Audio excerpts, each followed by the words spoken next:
Hey, welcome to Church Online. My name is Nate, and I'm the family pastor here at South Hills Church Corona, and I am so glad that you're here watching with us today. If you're new and this is your first time joining us, we are so glad that you're joining us today. We've got a great message and worship set ready to go for you to engage in and to learn and to grow, but also wanted to let you know that we have a heart to resource you and connect with you. If you want information about maybe your kids or students or any of the things that we have going on for groups, the way that you could do that is by clicking the connect link in somewhere around this video, or you could text the word "What's Next," all one word, to 94000, and a digital card will be sent to you. You could fill it out, and somebody from our team would love to connect with you and help you along what's next for you. But right now, prepare your heart as we enter into song, as we worship together.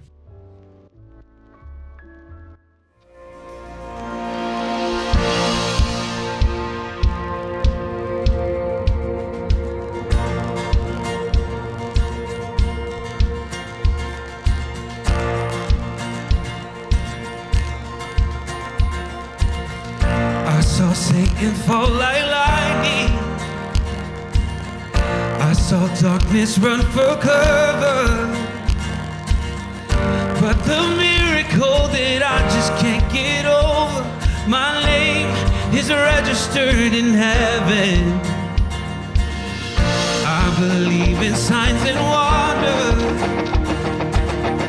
I have resurrection power. Still the miracle that I just can't get over, my name is registered in heaven. Oh, my praise belongs to you forever. Hey. This is my testimony from death to life, 'cause grace rewrote my story. I'll testify by Jesus Christ the righteous. I'm justified. This is my testimony. This is my testimony. Oh, we sing it. Come together, sons and daughters, bought with blood and washed in water. Sing the praises of the Spirit, Son and Father. Our God will finish what He started. Yeah. Our God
What a great way to clear our minds and our hearts to kind of get ready to receive a great message.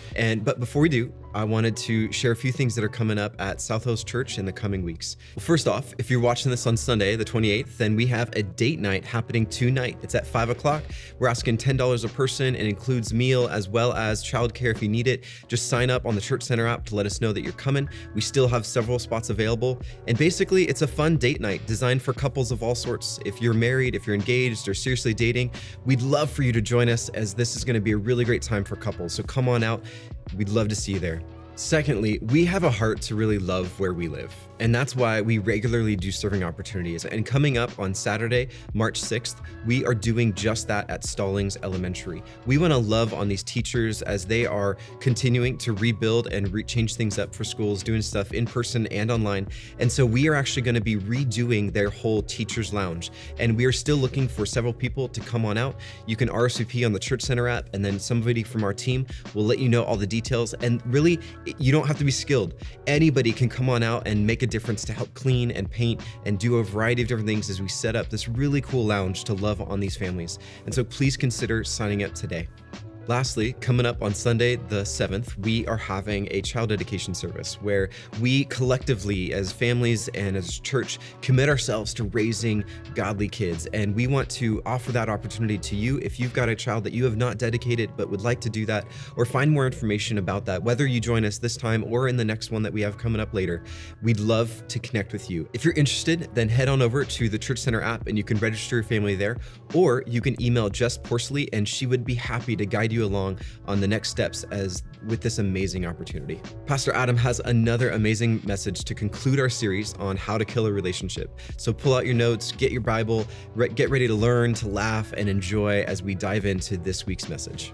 Come closer.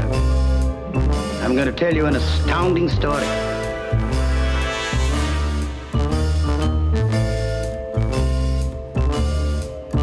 Just remember who's boss around here. I was tussling with the most dangerous animal in the world. A woman. Yeah, I killed him. Killed him for money and for a woman. I hate you too, Johnny.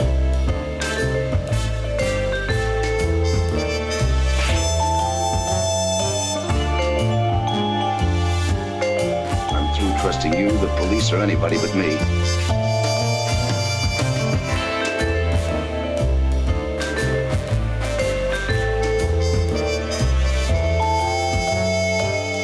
Who do you think you're kidding? Make her stop.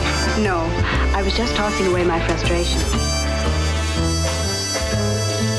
For him, there was no way out. Welcome once again to Church Online. My name is Adam, and I'm the campus pastor here at our South Hills Corona campus. And so glad that you are tuning in with us today for the fourth and final installment of this series we have been in all February long, called How to Kill a Relationship. So many of us aren't as good at relationships as we want to be. And sometimes we end up looking back on the relationship that once was, and we end up thinking like, what in the world happened? I mean, we're pretty sure it's mostly all their fault, but we can't seem to figure out why this keeps happening to us over and over and over again. And kind of the heart behind this series is, if we could tell you how to kill a relationship, like the most common ways that people end up unknowingly, maybe even subconsciously suffocating their own relationships, you could reverse engineer it and you could save your relationship before it's too late. And that's what we've been doing all month long. And already we've talked about three of the primary murder weapons, right? We talked about this idea on week one of communicating in code. And then we talked about demanding your own way. And then last week we talked about dwelling on what's wrong. And so this week we're gonna talk about the fourth and final murder weapon in this series, which also happens to be the title of my message, avoiding conflict. Avoiding conflict. There's kind of this weird pattern that I've recognized where someone requests to come in for a counseling appointment and it's an emergency. Like they need to meet with me immediately. And we sit down together and I can tell that something is really wrong. Like they have this look on their face like their entire world is crumbling. And they sort of sit down on my sofa and sigh and say something to the effect of like, they left me. It's over. And I didn't see it coming. Like it caught me so far off guard. Like I didn't even know there was a problem. Like I thought we were fine. Like I'm sure we have our stuff just like everybody, but like I thought everything was okay. I didn't realize that it was at this point and now it's too late and I don't know what to do. It's hard to know what to say in these sorts of moments. And my heart breaks for both people involved. Because what ended up happening somehow over time was that like their partner had stuffed and sidelined their feelings for so long that they had just piled up over time. And there was so much there that they didn't really know where to start. Like they didn't know what to say or how to say it. And maybe they'd like tried a time or two, but it was so coded and under the radar that their partner wasn't picking up what they were trying to say. And so it wasn't received or it wasn't understood. And the internal pain for that person just grew until it was so great that they just picked up and left. This happens all the time with all different sorts of people. And the person who left has this thought of like, how can you not know how I feel and what's wrong with this situation? But they never really fully communicated it. And the other person is completely taken off guard because they genuinely had no idea that things were this bad. And there's no conversation. There was no therapy appointment. There was no sort of experiments to figure out how they could adjust their relationships and move things around and work things out. They just didn't want to deal with it. And so they just left. I think it's incredibly telling that we would rather exit a relationship than have to honestly explore why it's not working. It's like, I don't want to have to go into all of it. I don't want to have to face it. I don't want to have to like trudge it all up. It'd be easier just to leave than have to figure this thing out. Relationships die when we deny, delay, and then eventually detonate, because that's what happens, right? If you push down how you're really thinking and feeling about a situation, it eventually all comes to the surface in this moment of explosion, this moment of like, I have to make a decision right now about what to do. I got to get out of here. I got to make a change. And I got to tell you, the truth is great relationships are full of healthy conflict and confrontation. A conflict-free connection is a shallow one because intimacy is established through honesty, not avoidance. And this is what we all want. We want intimacy. We want to be known and loved and accepted for who we really are. But this is never going to happen unless you are vulnerable enough to let that person in.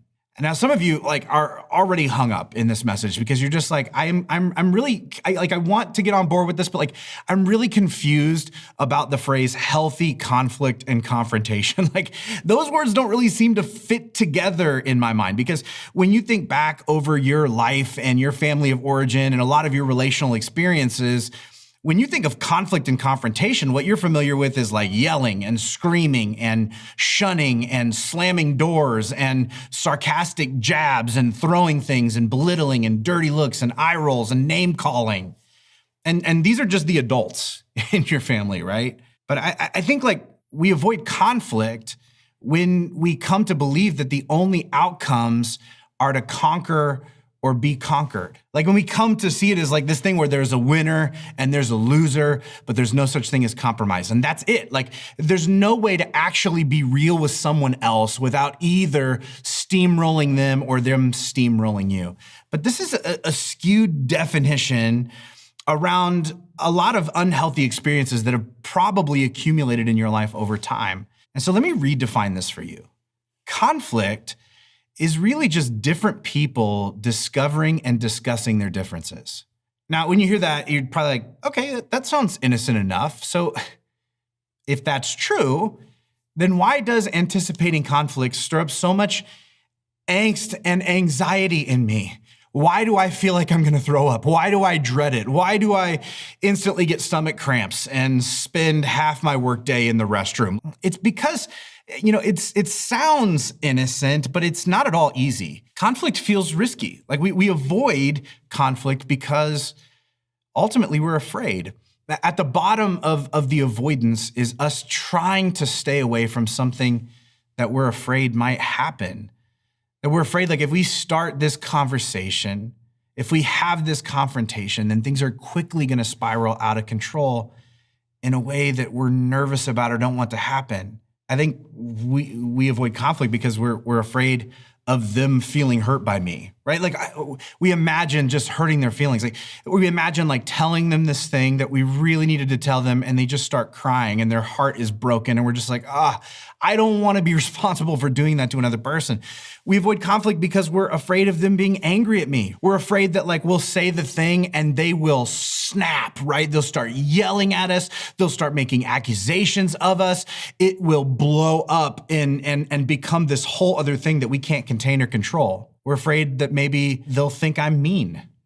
That they'll just like, you're just saying that because you're a horrible person. How dare you say that? Did you not care about how that would make me feel or think in the moment? And we don't want them or other people around them to assume that we're just a mean, horrible, negative person.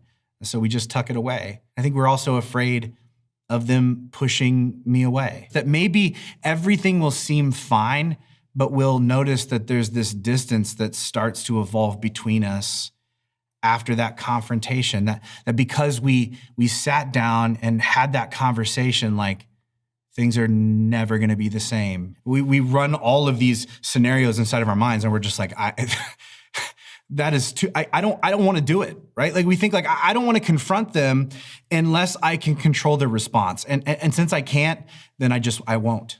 But here's the problem with that: not talking about strong feelings, it doesn't make them go away.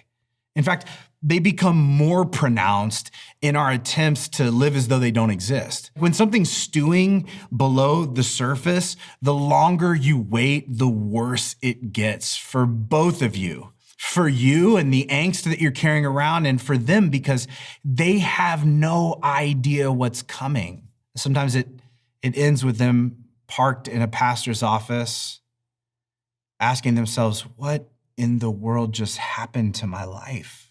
Now, there are countless examples of this from people in Scripture, and there's so many different ways I could go with this message, but I'm just going to give you a handful from the same guy's life. It's this guy named Abraham. Like if you grew up in kids' church, there was the song about Father Abraham and many sons. I'm not going to sing it, you guys, okay? But like he was notoriously conflict avoidant, which is interesting because he also happens to be one of the fathers of our faith, like one of these people that we look to like that our story and our faith is founded in, was also a very imperfect person who made a lot of mistakes. And his conflict avoidance caused all sorts of problems in his core relationships, especially when it came to his wife.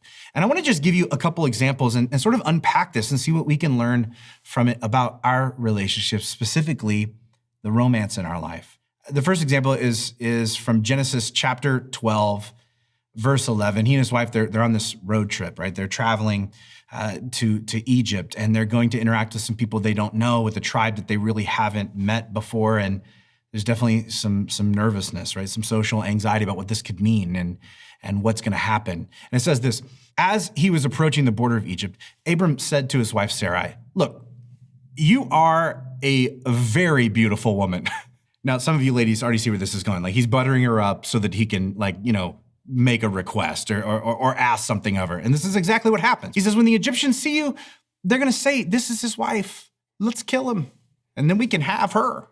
So please tell them you're my sister. And then they'll spare my life and treat me well because of their interest in you.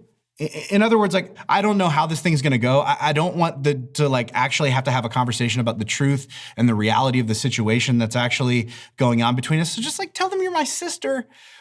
And then like, then they'll be nice to me because they're going to want to try and get with you.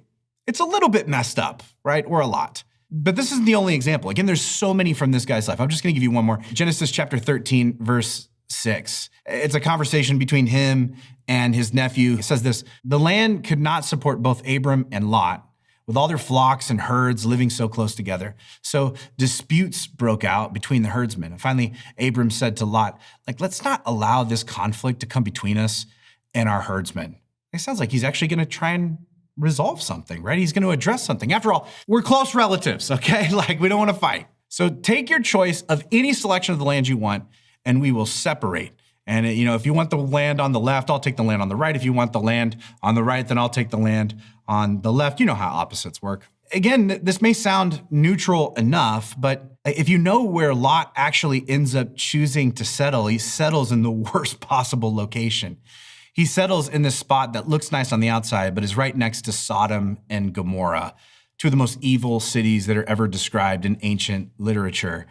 And Abram knows that his nephew is younger and more impressionable, but he doesn't speak up. He doesn't confront him. He doesn't prevent him from making a horrible decision that he's pretty sure will ruin the kid's life, and it does.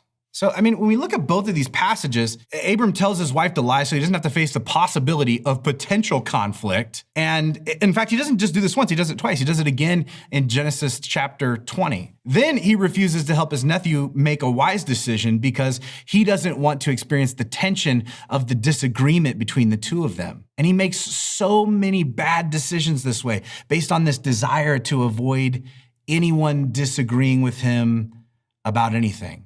But I wonder, do you do this? I think sometimes, we tell ourselves that we're avoiding conflict because it's the noble thing to do. We're just deferring to the other person. We're taking the high road. But if we're honest, a lot of times we just don't want to have to experience the discomfort of sharing how we really think and feel because we are afraid of the response that we might get.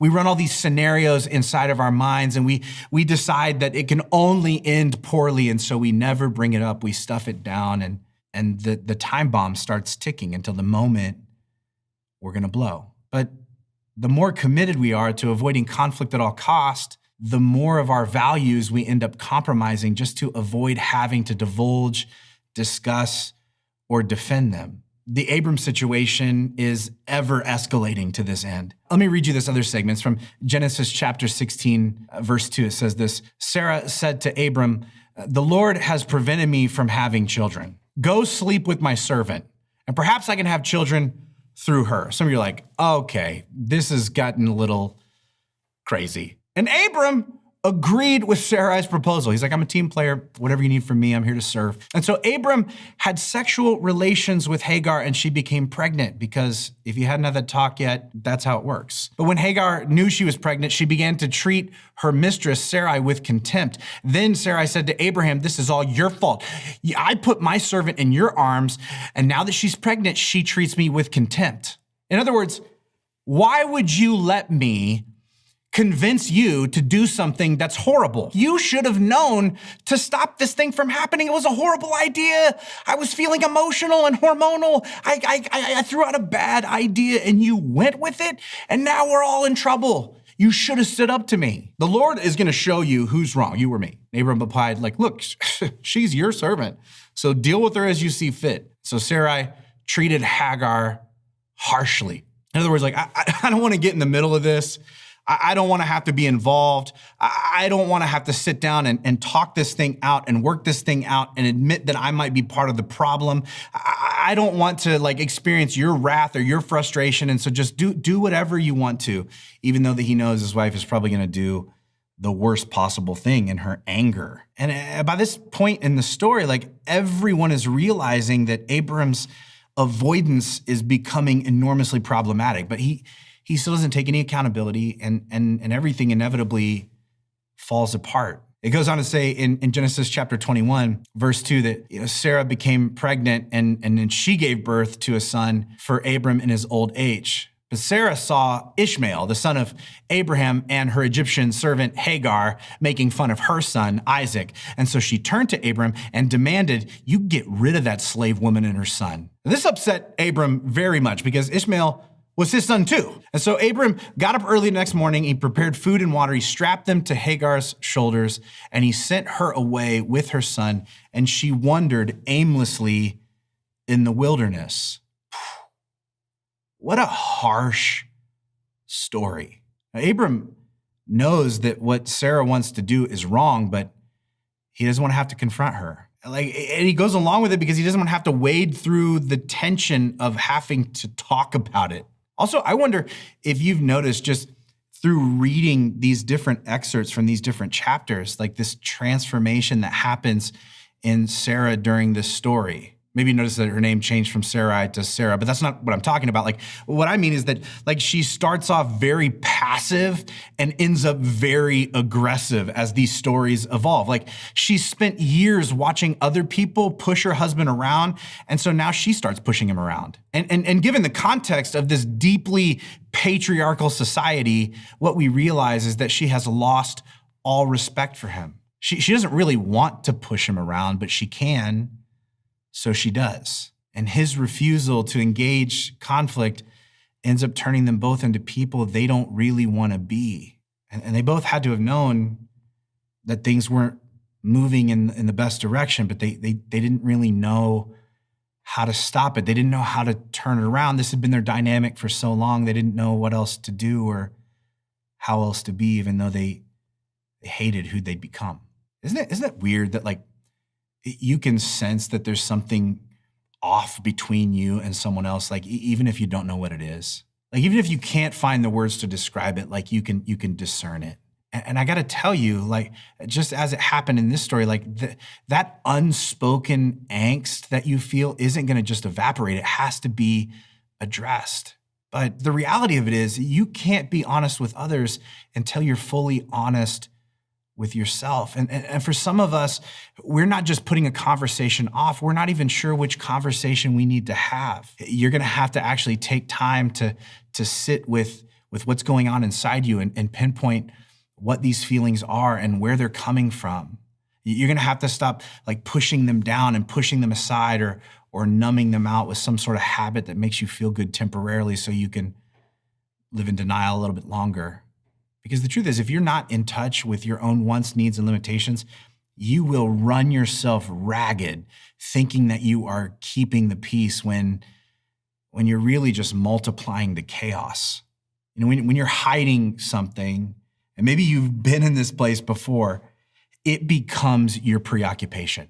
Like it's all you can think about. Like you're just trying to keep that thing down, hidden, and covered up. And the longer you hide it, the larger your fear of it coming out and you having to actually deal with it becomes. And I wonder, like, if there's something like this between you and the person that you're in a relationship with. You're at this place where like you don't want to have to tell them that you feel taken for granted. Or like admit that it hurts your feelings when they talk to you that way. You don't want to have to wrestle through the awkwardness of like sitting down and like sorting out your very complicated schedule. You don't want to have to sit there face to face and admit to yourselves how bad the money situation has really gotten. You don't want to have to say to them like, I made a huge mistake. It's going to cost both of us. You don't want to have to uncomfortably confess that like, you don't want what you used to want anymore. And what I've observed is that, you know, we all think that we're masking it really well, but they can sense that something's off because there is a limit to how much you can hide and how well you can hide it and how long you can keep it hidden. And the longer you stall, the greater the distance between you grows to be. And you start to feel like strangers. Even though you may be living your lives together day after day, you feel like you are stuck with somebody you don't even know anymore. And the reason is because intimacy is established through honesty, not avoidance.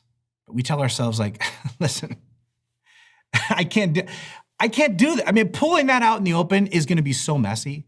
Like that conversation is going to be so painful for them and for me. Like, and it's not even going to be one conversation. It's going to be like a series of several conversations in which we might have to involve other people or even go to a counselor or even pull in our growth group. It's going to expand and enlarge. It's going to be so complicated. And then we're both going to have to make changes. And what if they don't want to? What if they don't want to change? What if they don't want to do anything about it? But I got to tell you, like a broken bone that we baby, refusing to address it never makes it better. It only makes it worse because hiding doesn't keep you from hurting. It keeps you from healing. Someone has got to be brave enough to call it out. You see, confrontations ultimately They clarify reality. They label the tension. Like they trace the pain that you're feeling to its source. They shine this light on the hidden forces that you could both kind of sense, but you couldn't see. And they give you solid footing from which to walk forward together. These uncomfortable conversations, they put us on the same page. And I got to tell you, we may not end up agreeing, but we can stop guessing about where in the world all of these disagreements and dysfunctions are coming from, because somebody has actually said it. There's actually an ancient term for this. It's called peacemaking. Now this may be confusing to you because you're thinking like, wait, how is entering into conflict making peace? The reason is because whether you voice it or not, the fight already exists between the two of you. It's just that nobody has named it. You can feel it, but nobody is talking about it. Nobody's identified it. And so it's just sort of, clouding the energy between the two of you. But until it's acknowledged, it can't be addressed. There's this passage in Matthew where Jesus is talking, and he talks about this idea. Maybe you've heard this. It's a part of what's called the Beatitudes. And he says, "Blessed are the peacemakers, for they will be called the children of God." In other words, it's easy to see God's imprint on you if you are actively engaging in healthy conflict for the sake of making peace. Now, I gotta tell you, the way you go about this is everything. So you probably should ask yourself some questions about how in the world you're having these confrontations. Is the truth you're sharing rooted in love? Is your desire to find a solution or just vent your frustration? Is there enough relational equity for them to take you seriously? Do you compliment them as much as you critique them, or is it entirely one-sided? There's this verse in Proverbs where one of the wisdom writers says, "Wounds from a sincere friend are better than many kisses from an enemy." In other words, healthy relationships are holistically honest. If you have a relationship with someone and they never confront you about anything ever, that's a red flag. At the same time, if all they do is confront you, that's a red flag. Because the truth is, conflict comes with closeness. When two different people put their lives together, there's going to be some disagreements. They're going to notice that they're different, and that's okay. That's actually what makes life interesting. But if you fail to address the conflict in your life, the unspoken angst will fester. It'll continue to deteriorate until ultimately it destroys your relationship. And this is exactly what happened in Abram's family. In Genesis chapter 25, verse 18, there's this often skipped over verse that kind of concludes this story. It says that Ishmael's descendants occupied the region east of Egypt, and there they lived in open hostility toward all their relatives. Some of you are like, that sounds like my family. Okay, we are living in open hostility because there is clearly conflict between us and we don't know how to work it out. But it wasn't just that Abram didn't know how to work it out, it's that he never, ever addressed it. And his refusal to confront and have necessary conversations eroded his whole family. And that's what's most heartbreaking about avoiding conflict. We're not the only victim. Instead of dealing with the problem ourselves, we pawn it off on the people around us, and its ripple effect does damage way on down the line. Here's how one New Testament author said it. Ephesians chapter 4, verse 25. It says, "Stop telling lies. Let us tell our neighbors the truth, for we're parts of the same body. And don't sin by letting anger control you. Don't let the sun go down while you're still angry." Now, you may be familiar with parts of this. Maybe you've heard some of it before, but I just want to peel this apart with you. Stop telling lies. What does this mean? I think this is multifaceted. Stop telling lies to yourself and the other person. Stop pretending there's nothing wrong. Stop pretending like something is other than it is. Stop pretending like it's all only one person's fault and has nothing to do with the other. Stop telling lies. Actually face what's going on inside of you. It says instead, tell the truth. Bring it out in the open. Because we're all interconnected. He says that we're all a part of the same body. Like everybody that you're connected to, that you have a relationship to, like everybody is this giant web of relationships. And we can all feel the effects of a cover-up because it seeps out in other ways, even if we never say it out loud. And then he says, don't sin by letting anger control you. How would it do that? Like the more we stuff our frustrations and let them fester, the more anger begins to control us as opposed to being this feeling that we feel. It is the thing that is driving everything that we think and do. Don't give your frustration about what happened. Don't give it time to mutate into something much worse. Address it. Address it immediately with calmness and with compassion, but be clear. He says, don't even let the sun go down. Don't let all these days go by. Act, discuss, confess, be honest. Now, we should be clear. When we say confront the issue, we're saying to confront the issue with the person that you actually have the issue with. Because you can't solve a problem with a person by talking to everyone else but that person. In fact, it just makes it worse. And this is what we love to do in our culture, right? We love to tell everybody else. We love to gripe to other people. We love to just blast people on Facebook or, send a passive aggressive group text. But these things are not what God calls us to do. So how would you apply this? Maybe you're looking at your relationship. Maybe the first story that I shared, it scares you to death. That maybe someday you could be sitting in a counseling office, shaking your head, wondering what in the world happened because you are completely blindsided. Or maybe you're on the other side of the equation. Maybe you feel the angst and frustration stirring up inside of you. You know there's something that you need to talk about, but you don't know how to talk about it, and you keep avoiding it. You keep pushing it down, and you're nervous that one day you might detonate. Here's a simple way that you could apply this in your life. Regularly clear the air in your relationships by asking this: is there anything we're not telling each other? What is it and why? Is there anything that intentionally we're not bringing up? We don't want to have to say out loud.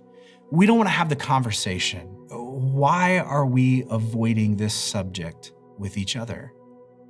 Because we can feel that there's a disruption in the energy between us. And if we don't address it, it'll destroy us.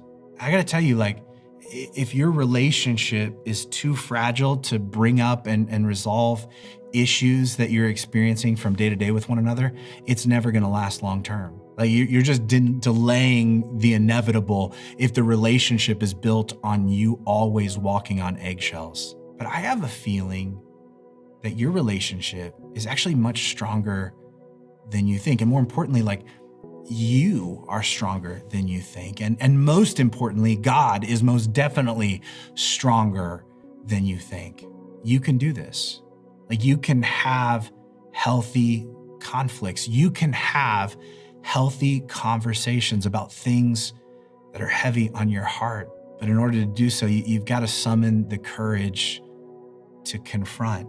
And the more you normalize it, the easier it will become over time. What are we not telling each other? And that's what I want to invite you to do in your relationship, to just standardize this. And some days you're going to have not much to share. Sometimes it's going to be something stupid and frivolous, but what it does is it opens up communication between the two of you so that you have no secrets, so that you're never avoiding certain subjects, so that there's never, ever this partitioned piece of your life that your partner doesn't have access to, so that there's never a moment for you where your relationship crumbles and you're blindsided because you didn't even know there was an issue. That's what I want to pray into your life today. I think some of us, if we're honest, we're in places where we've avoided conflict so long that there's so many conflicts stacked on top of conflicts that we have like just been tiptoeing around, that it is going to be really uncomfortable to surface these things. And it's going to be really difficult to keep our emotions in check when we do. And yet we've got to do it. We're realizing that we have to do it for our sake and for theirs. And that it will be better on the other side, but it's going to be uncomfortable in the in-between. And I want to pray that God would give you the courage to be able to do this, to actually lean into what he says is best. That the opposite of Abraham's story would become true of you, as opposed to you passing on the dysfunction that you didn't address between the two of you, that because you addressed it, the health and the wholeness between the two of you ripples out and blesses the people that are connected to you. Would you bow your head with me as we close our time together in prayer? God, thank you so much for the love that you give us, for the lives that you've given us, for the relationships that you've gifted us with. Some of us, we tend to be too aggressive when it comes to conflict, and the other person, because we steamroll, they tend to stuff, they tend to push things way down and feel like they can't get a word in. God, help us to be patient, to pull back, to give them an opening, an opportunity to share what's really going on with them. May we be receptive to the things that we don't necessarily want to hear. And God, I pray for those of us who tend to stuff and to push our feelings aside and to push our thoughts down that may stir up some tension. God, I pray that we would have the courage to surface these things, to be bold with what we really believe and value and care about, that you would help us to measure our words and those moments well. But God, you would enable us to just explore our ideas with somebody across from us. And God, I pray that you would watch over us and bless us as we attempt to be our true selves. God, we ask this in your name. Amen. Well, hey, today, while I was praying or maybe even preaching, there was this sense inside of you of like, man, I don't know if I can do any of these things correctly. Maybe you're at a place in your life where you are ready to admit that you need God's help. You're ready to surrender your life to something that is bigger than you, that is sacrificed on your behalf, and that wants to lead you forward step by step, moment by moment, day by day. We call this saying yes to Jesus. And if you're at that place today, and maybe you were praying along with me and wondering like, I want to explore this more. I want to move deeper into this. I need your help. We want to come alongside of you and provide that help. And you can let us know this by simply texting what's next to the number on the bottom of your screen. We'll send you a Connect card right back electronically. You can fill that out, and one of our team members will follow up with you, pray with you, and talk to you about what your next steps are in your journey with Jesus. And the other thing I want to invite you to do with us today is to give with us. Every week, I think it's helpful to get a reminder to do healthy things that are hard to do, because we need to do things on a consistent basis in order to really get the full benefit from them for ourselves. And generosity, giving, aligning our finances with the way that God says is best is one of these things that really helps our heart. Not only does it fuel and fund our church and our ministries, but it actually helps your heart. It helps you not to get too wrapped up in materialism, and makes you realize that God really is your ultimate provider, that he is your priority, that he comes first. And so I'm just reminding you again this week to take some time to give. And you can do this through any of the 4 avenues that we've set up to give. You can give through our website, through the Church Center app. You can give through our text to give function, or by mailing your giving into us, or even dropping it off in one of our live services, whether that's indoors at 9 o'clock or outdoors at 11 a.m.